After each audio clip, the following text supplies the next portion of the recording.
Welcome to రాజనీతి. Mega డిఎస్సిలో అక్రమాలు జరిగాయని విధాన మండలిలో వైఎస్ఆర్ కాంగ్రెస్ పార్టీ ప్రతిరోజు గొడవ చేస్తూ ఉంది.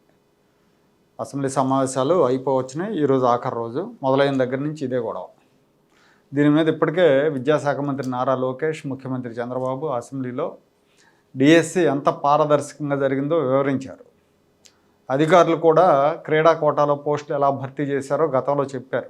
అయినా కానీ వైఎస్ఆర్ కాంగ్రెస్ పార్టీ పట్టు విడవట్లేదు. ప్రజల్లో ఏదో జరిగింది అనే ఒక అపోహను క్రియేట్ చేసే ప్రయత్నం చేస్తూ ఉంది. మొన్నటిదాకా ఏదో జంజీ పేరుతో హడావుడి చేశారు. ఇప్పుడేమో కౌన్సిల్లో హడావుడి చేస్తున్నారు.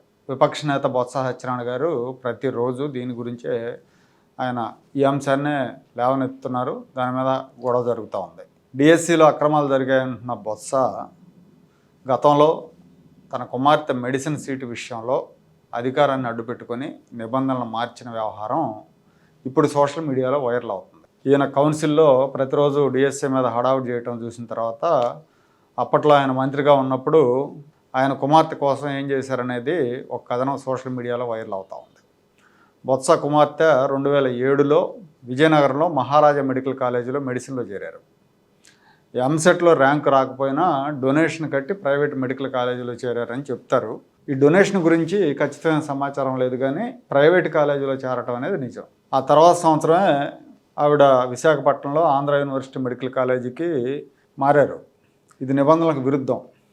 ఒక ప్రైవేట్ మెడికల్ కాలేజీ నుంచి ఒక ప్రతిష్టాత్మకమైన గవర్నమెంట్ కాలేజీ, అప్పటికి ఉమ్మడి రాష్ట్రంలో ర్యాంకుల పరంగా తొలి 3 స్థానాల్లో ఉంది ఆంధ్ర యూనివర్సిటీ మెడికల్ కాలేజీ. అలాంటి మెడికల్ కాలేజీకి మారటం అనేది కుదరదు. కానీ బొత్స కుమార్తె కుదిరింది.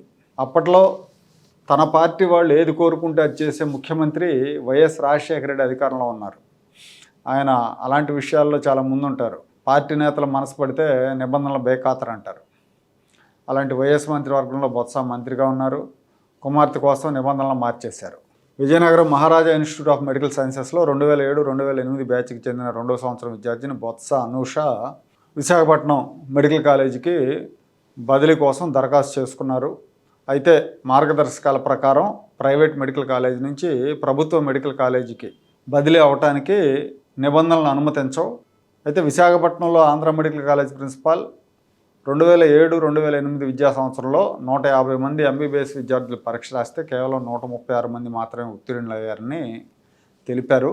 ఈ నేపథ్యంలో కుమారి బొత్స అనూష బదిలీ అభ్యర్థనను పరిశీలించి డిఎంఈ మార్గదర్శకాలను సడలిస్తూ ఆమె ఏయూలో చేరేందుకు అవకాశం ఇస్తున్నట్టు ఒక జీవో జారీ చేశారు. అంటే ఆ అమ్మాయి కోసం నిబంధనలు సడలించేశారు. అధికారం అండతో ఏమైనా చేయొచ్చని నిరూపించారు. ఏయూలో కూడా అక్కడ చేరిన తర్వాత కూడా ఈ విద్యార్థిని విషయంలో నిబంధనలు సడలించారు. ఎంబీబీఎస్ ఆఖరి సంవత్సరం చదువుతున్నప్పుడు ఇంటర్నల్ అసెస్మెంట్ పరీక్షల్లో రాయడానికి ఆమెకు ప్రత్యేకంగా ఒక గది కేటాయించారు. అది నిబంధనలకు విరుద్ధం. అదేంటని అడిగితే అప్పుడు బొత్స మంత్రిగా ఉన్నారు, పీసీ చీఫ్గా ఉన్నారు కాబట్టి సెక్యూరిటీ ప్రాబ్లమ్స్ వస్తాయని ప్రత్యేకంగా గది కేటాయించినట్టు అధికారులు పేర్కొన్నారు. బొత్స ఆదేశాల మేరకే ఈ సౌకర్యం కల్పించారు అని అప్పట్లో మీడియాలో వార్తలు కూడా వచ్చాయి. కుమార్తె కోసం అధికారాన్ని ఉపయోగించి అడ్డదారులు తొక్కిన బొత్స ఇప్పుడు పారదర్శకంగా జరిగిన డిఎస్సి మీద సభని అడ్డుకునే ప్రయత్నం చేయటం గురివింద చందంగా ఉంది. అదే కాదు, ఆయన గత ప్రభుత్వంలో విద్యామంత్రిగా ఉన్నారు. విద్యామంత్రిగా ఉన్నప్పుడు ఉపాధ్యాయుల బదిలీల్లో అక్రమాలు జరిగినాయి, వెబ్ కౌన్సిలింగ్కి విరుద్ధంగా అక్రమ బదిలీలు జరిగినాయని విమర్శలు వచ్చినాయి. 50 కోట్ల రూపాయలు వసూలు చేశారన్న ఆరోపణలు కూడా వచ్చినాయి. దీని మీద కూడా ఆయన చాలా క్యాజువల్గా స్పందించారు. అప్పట్లో అధికారంలో ఉంటే ఆ మాత్రం జరగవా, తప్పేంటి అన్నట్టుగా మాట్లాడారు. వైఎస్ అధికారంలో ఉన్నప్పుడు కూడా ఏపీపీఎస్సీ, ఇప్పుడు జగన్మోహన్ రెడ్డి అధికారంలో ఉన్నప్పుడు గ్రూప్ 1 పరీక్షల మీద ఆరోపణలు వచ్చినట్టే రాజశేఖర రెడ్డి అధికారంలో ఉన్నప్పుడు కూడా ఇలాగే గ్రూప్ 1 పరీక్షల మీద ఆరోపణలు వచ్చినాయి. వెంకటరామరెడ్డి ఏపీపీఎస్సీ చైర్మన్గా ఉండేవారు. ఆయన హయాంలో పెద్ద ఎత్తున అక్రమాలు జరిగినాయి, ఈ రిక్రూట్మెంట్లోని ఆరోపణలు వచ్చినాయి. కానీ ప్రభుత్వం పట్టించుకోవాలి, తోసిపుచ్చింది ఆరోపణల్ని. ఆయన కుమారుడు జగన్మోహన్ రెడ్డి అధికారంలో ఉన్నప్పుడు ఇప్పుడు కూడా ఏపీపీఎస్సీలో అక్రమాలు జరిగాయని హైకోర్టు నియమించిన స్వతంత్ర దర్యాప్తు సంస్థ తేల్చింది. సీటు కింద ఇన్ని లొసుకులు పెట్టుకుని వీళ్ళు డిఎస్సి మీద గొడవ చేయటం గజ దొంగలే దొంగ అన్నట్టుంది.